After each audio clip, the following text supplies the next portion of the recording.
Pryor grew up in a brothel run by his grandmother, Marie Carter, where his alcoholic mother was a prostitute. If growing up in a whorehouse wasn't enough dysfunction in Pryor's life, he also was molested multiple times. Pryor was married 7 times to 5 women. In a daring revelation, the comedic legend shared the intimate contours of his life. He had a sexual relationship with actor Marlon Brando, and that Pryor was open with his friends about his bisexuality and the fact that he slept with men. The evening of June 9, 1980, Pryor poured 151 proof rum all over himself and lit himself on fire. Other sources say that what burned him that night was an explosion that happened while he was freebasing cocaine. After years immersed in the haze of smoke and the intoxicating elixirs of excess, Pryor's resilient heart faced a reckoning. He had a mild heart attack at age 36. Without Pryor's irreverent influence, the comedy world would be a very different place. Yet despite his fame, there are still things you may not know about the comic legend.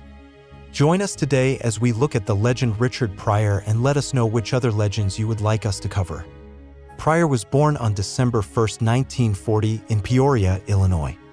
And as anybody who's heard his stand-up routines about his childhood knows, the home Pryor grew up in wasn't exactly Norman Rockwell material. The comedian was raised in a whorehouse, with his mother a prostitute, his father a pimp, and his grandmother the madam, who owned a total of 3 brothels. The family also owned a tavern and a pool hall and did bootlegging, too. So much for the good old days being more wholesome. He saw his mother turn tricks for some drunk white man when he was a kid. In addition, he saw his father take the money, and he saw what it did to them. One of the women his mother slept with for money was Peoria's mayor. He saw his father severely beat his mother when he was young before she finally left when he was 5. His mother was rough with him as well. Yet Pryor said that it could have been worse. "At least Gertrude, his mother, didn't flush me down the toilet," he said. This wasn't just a comic riff. Pryor once found a dead baby in a box in the house. After Gertrude abandoned him when he was 10, Pryor was raised primarily by Marie, a tall, violent woman who would beat him for any of his eccentricities. Pryor was one of 4 children raised in his grandmother's brothel. He was sexually abused at age 7 and expelled from school at the age of 14. While in Peoria, he became a Prince Hall Freemason at a local lodge. If growing up in a whorehouse wasn't enough dysfunction in Pryor's life, he also was molested multiple times, first by a teenage boy he referred to as Bubba when he was 6. Pryor did discover something else in his childhood: the ability to make others laugh. When he was in the 6th grade, he was late to school a lot until his teacher made a deal with him. If he showed up on time, he'd get 10 minutes once a week to perform slapstick routines in front of his classmates. It was his first audience, and it made him want to show up to school on time. Decades down the line, Peoria would pay homage to his enduring talent by erecting a statue in his honor. Pryor's journey included a stint in the U.S. Army from 1958 to 1960, but the majority of his service unfolded within the confines of an army prison. A 1999 profile in The New Yorker detailed an incident in West Germany that led to Pryor's incarceration. Incensed by a white soldier's excessive amusement at racially charged scenes in Douglas Sirk's film Imitation of Life, Pryor, along with several fellow black soldiers, resorted to beating and stabbing the soldier, fortunately without causing fatal injuries. In 1963, Pryor relocated to New York City, where he began frequenting clubs alongside notable figures such as Bob Dylan and Woody Allen. On one memorable night, he opened for the esteemed singer and pianist Nina Simone at New York's Village Gate. Simone vividly recalled Pryor's intense performance anxiety, offering comfort by cradling him in her arms until he regained composure, an intimate gesture repeated on subsequent anxious nights. September 1967 marked a pivotal moment for Pryor, characterized as an epiphany in his autobiography, Pryor Convictions. In a sold-out Aladdin Hotel in Las Vegas with Dean Martin among the audience, Pryor bewilderingly declared, "What the heck am I doing here?" before abruptly leaving the stage.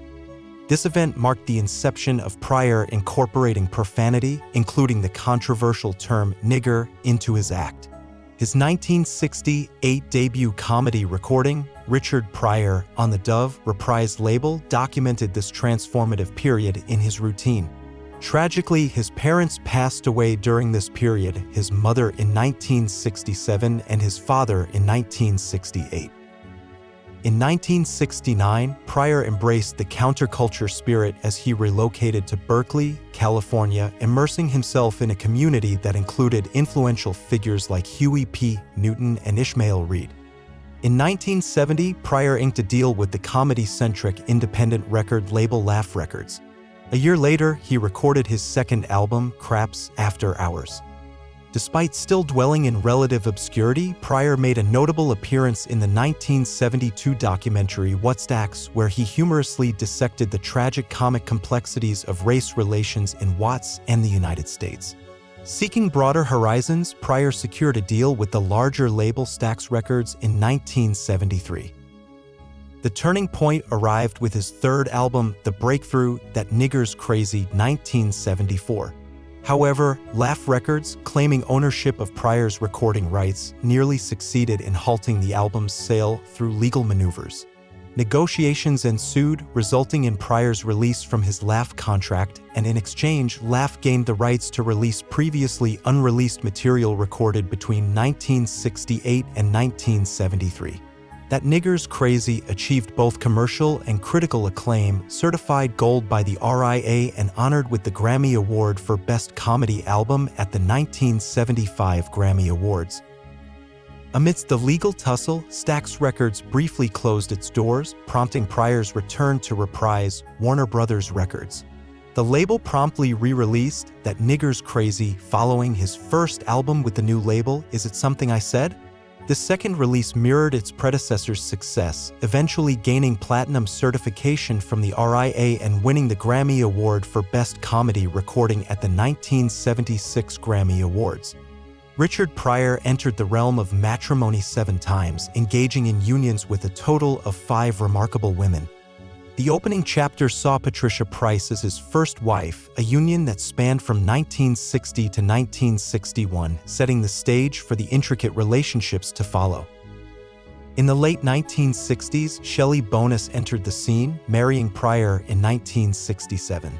However, their union proved ephemeral, concluding in divorce in 1969, leaving Pryor to navigate the next chapter of his romantic odyssey. Deborah Maguire emerged as the protagonist of the 1977 chapter, an aspiring model and actress who exchanged vows with Pryor on September 22. Their love story was marked by a tumultuous dance of separations and reconciliations, ultimately culminating in a divorce in August 1978. Jennifer Lee, an actress and interior designer, entered Pryor's life. The roller coaster of their relationship mirrored Pryor's struggles with drug addiction, leading to a divorce in October 1982. Yet, their story did not conclude there, as they rekindled their connection, remarried on June 29, 2001, and remained together until Pryor's final days in 2005. The mid-1980s introduced Flynn Belaine, an aspiring actress who became Pryor's 5th wife in October 1986. Their story unfolded with a series of dramatic twists, featuring multiple divorce filings and withdrawals. Despite the turbulence, their official divorce took place in July 1991, with the couple initially remarrying on April 1, 1990, adding another layer of complexity to Pryor's matrimonial tapestry. Pryor's romantic escapades extended beyond the realm of marriage, involving untold affairs and relationships. One noteworthy liaison was with actress Pam Grier, his co-star in the 1977 film Greased Lightning. In her memoir, Grier recounted their tumultuous relationship, detailing Pryor's excessive cocaine use, which she claimed accumulated in her vagina. Despite Pryor's comedic brilliance, he grappled with the demons of his troubled childhood, often succumbing to fits of rage. Reports from The New Yorker indicated that Pryor was prone to physically abusing women. His struggles with substance abuse and a penchant for firearms further complicated his personal life, leading to destructive incidents such as shooting up a car and a fish tank. In 1986, Jennifer Lee Pryor, then his ex-wife, shared candid insights in an interview with People magazine about Richard Pryor's semi-autobiographical film, Joe Dancer, Your Life is Calling, following their initial divorce. She characterized the movie as vacuous and courageously denounced Pryor as an abuser, challenging the film's portrayal of his life. In a poignant revelation, she confronted Pryor about his upbringing, recounting, "You told me you watched your father and the pimps beat up the prostitutes as if they owned them and had the right to hit them. You told me it was that macho myth that made you think beating up women was the way to be a big, strong man. I know, I have the bruises and the hospital records to prove it." Despite the gravity of these revelations, Lee ultimately chose to remarry Pryor, standing by him until his death. Nearly a decade after Pryor's passing, the 2014 biographical book Becoming Richard Pryor by Scott Saul shed light on Pryor's acknowledgement of his bisexuality. Subsequently, in 2018, Quincy Jones and Jennifer Lee, Pryor's widow, disclosed that Pryor had a sexual relationship with actor Marlon Brando, underscoring Pryor's openness with friends about his bisexuality and intimate encounters with men. Pryor's daughter Rain contested the assertion, prompting Lee to claim that Rain was in denial about her father's bisexuality. In a candid revelation to TMZ on TV, Lee commented on the era in which Pryor lived, stating, "It was the 70s. Drugs were still good. If you did enough cocaine, you'd engage in relations with a radiator and send it flowers in the morning." Pryor himself addressed the spectrum of his experiences in his autobiography, Pryor Convictions, acknowledging a 2-week relationship with Mitra Shah, a trans woman, describing it as 2 weeks of being gay. The autobiography provides a glimpse into the complex and multifaceted nature of Pryor's personal journey and relationships. In his initial comedy special, Live and Smokin', Richard Pryor delved into explicit discussions, including the topic of performing fellatio. The comedian boldly stated in both the special and at a 1977 gay rights show at the Hollywood Bowl, "I have sucked, you know what?" On the night of June 9, 1980, conflicting accounts surround a harrowing incident involving Pryor. Some sources, including Pryor himself, assert that he doused himself with 151 proof rum and set himself ablaze. However, alternate reports, supported by the Los Angeles police, contend that an explosion occurred during a session of freebasing cocaine, resulting in Pryor's burns. As he remained engulfed in flames, he raced down Parthenia Street from his Los Angeles residence until apprehended by the police. Pryor sustained severe second- and third-degree burns over more than half of his body, requiring a 6-week recovery at the Grossman Burn Center at Sherman Oaks Hospital in Los Angeles. His daughter Rain attributed the incident to a bout of drug-induced psychosis. Reflecting on Pryor's descent into addiction, his widow Jennifer Lee disclosed, "After 2 weeks of watching him getting addicted to this stuff, I moved out. It was clear the drug had moved in and it had become his lover and everything. I did not exist." The toll of Pryor's tumultuous lifestyle manifested further in health challenges. In November 1977, he endured a mild heart attack at the age of 36, only to recover and resume performing in January of the following year. A subsequent diagnosis of multiple sclerosis in 1986 added to his health woes. In 1990, while in Australia, Pryor suffered a second heart attack, leading to triple heart bypass surgery in 1991. By late 2004, his sister reported a loss of voice due to multiple sclerosis.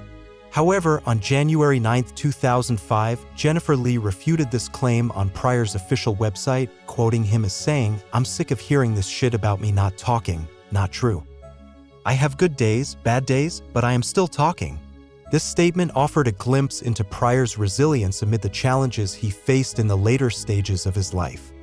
Back to his career journey, Pryor's winning streak continued with the 1976 release of Bicentennial Nigger, securing his 3rd consecutive gold album and the 3rd consecutive Grammy for Best Comedy recording in 1977. As Pryor's fame soared with each successful album and later, through his concert films and the infamous 1980 freebasing accident, Laugh Records strategically published albums of older material to capitalize on his growing renown, a practice they sustained until 1983. The thematic ties between the covers of Laugh albums and Pryor's film projects, such as Are You Serious? For Silver Streak 1976, The Wizard of Comedy for The Wiz 1978, and Insane for Stir Crazy 1980, further underscored Pryor's multifaceted creative contributions. Notably, Pryor co-wrote Blazing Saddles 1974, directed by Mel Brooks and starring Gene Wilder. Although initially intended for the lead role of Bart, Pryor's lack of insurance led to Cleavon Little being cast in the iconic role. In 1975, Pryor made history as the inaugural black host on the first season of Saturday Night Live SNL. Accompanied by his longtime girlfriend, actress, and talk show host Katharine McKee, the night's highlights included a memorable and controversial word association skit with Chevy Chase. Following this milestone, Pryor ventured into his own variety show, The Richard Pryor Show, debuting on NBC in 1977. However, the show faced an untimely demise after just 4 episodes, potentially due to the television audience's discomfort with its contentious subject matter. Pryor, steadfast in his comedic convictions, refused to compromise his material for network censors, expressing, "They offered me 10 episodes, but I said all I wanted to in 4." The series showcased Pryor portraying the first black president of the United States, satirizing the Star Wars Mos Eisley Cantina, exploring gun violence in a non-comedic skit, lampooning racism on the sinking Titanic, and using costumes and visual distortion to humorously appear nude. In 1979, at the pinnacle of his success, Pryor embarked on a transformative journey to Kenya. His return to the United States from Africa marked a significant personal pledge. He swore never to use the word nigger in his stand-up comedy routine again. In 1980, Richard Pryor achieved a historic milestone as the first black actor to command $1 million salary for a single film, securing the lead role in Stir Crazy. However, during the production of the film on June 9, 1980, Pryor, immersed in a freebasing episode, made headlines by dousing himself in rum and setting himself on fire. This dramatic incident became part of his stand-up routine in Richard Pryor, Live on the Sunset Strip 1982, where he humorously attributed the mishap to dunking a cookie into low-fat, pasteurized milk, resulting in an explosion. Concluding the bit, he playfully mocked those who cracked jokes about the incident by waving a lit match and quipping, "What's that?" Richard Pryor running down the street. Yet, behind the scenes, Pryor's reputation took a turn for the challenging. Known for his demanding and disrespectful demeanor on film sets, as well as his self-centered and difficult requests, Pryor's behavior drew criticism. Co-star Gene Wilder revealed in his autobiography, Kiss Me Like a Stranger, that Pryor was consistently tardy during the filming of Stir Crazy. Among his requests was a helicopter to transport him to and from the set, justifying it with his star status. Pryor faced accusations of leveraging allegations of on-set racism to coerce film producers into providing him with additional compensation. This chapter in Pryor's career reflected both his triumphs and the complexities that came with his rising stardom.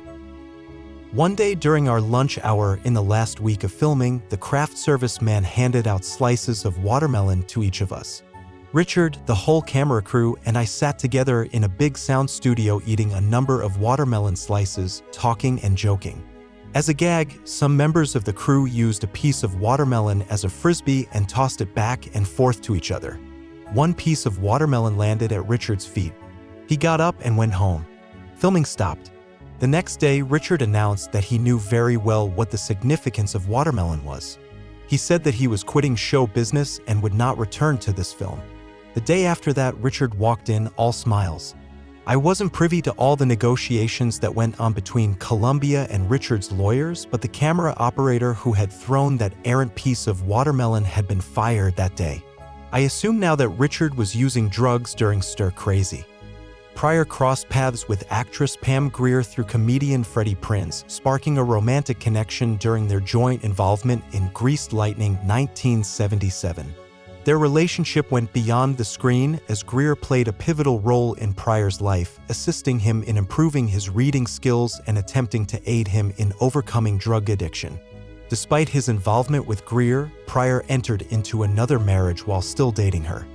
During the filming of Some Kind of Hero 1982, Pryor found companionship with actress Margot Kidder, and their connection quickly deepened.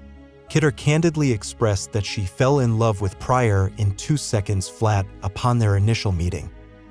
On the morning of December 10, 2005, just 9 days after celebrating his 65th birthday, Pryor experienced a third heart attack at his Los Angeles residence.